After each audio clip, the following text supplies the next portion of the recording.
If I had 5 minutes with God, I'd spend the first 2 minutes apologizing for the way I've handled my humanity like it was mine to break. For every time I carved out flaws with my own hands and called it fate.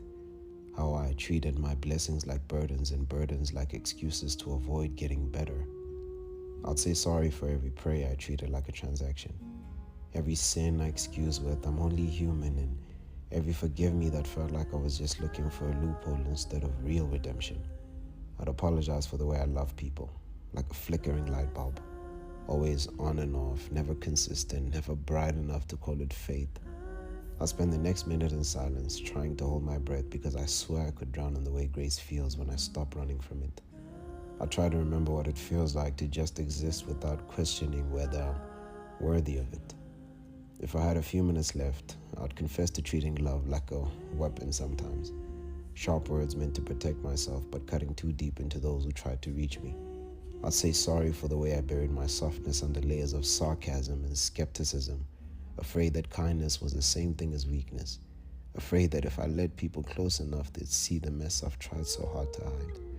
And I'll tell him how some days my faith feels like a battered old ship, barely floating on oceans of doubt, and how I keep pretending I know how to navigate storms without falling apart. God, forgive me for making excuses out of fear and calling it self-preservation.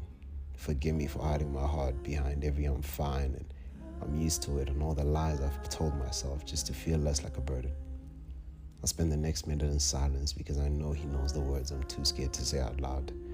If I had a few seconds left, I'll let my lungs fill with grace, feel it settle in the spaces I've left unspoken. I'd ask Him why forgiveness feels like drinking poison and why praying for healing sometimes. I'd ask why loving myself feels harder than loving those who hurt me. Why I find comfort in old scars like their friends I've known too long to let go. I'd ask why it takes losing something to realize I needed it. 5 minutes would have ran.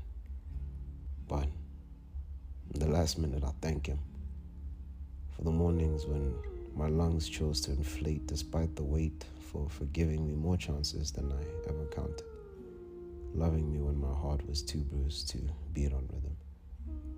I thank Him for the cracks in me that let the light seep through, and the way redemption never checks if I'm worthy before it shows up, for knowing my flaws and choosing to stay.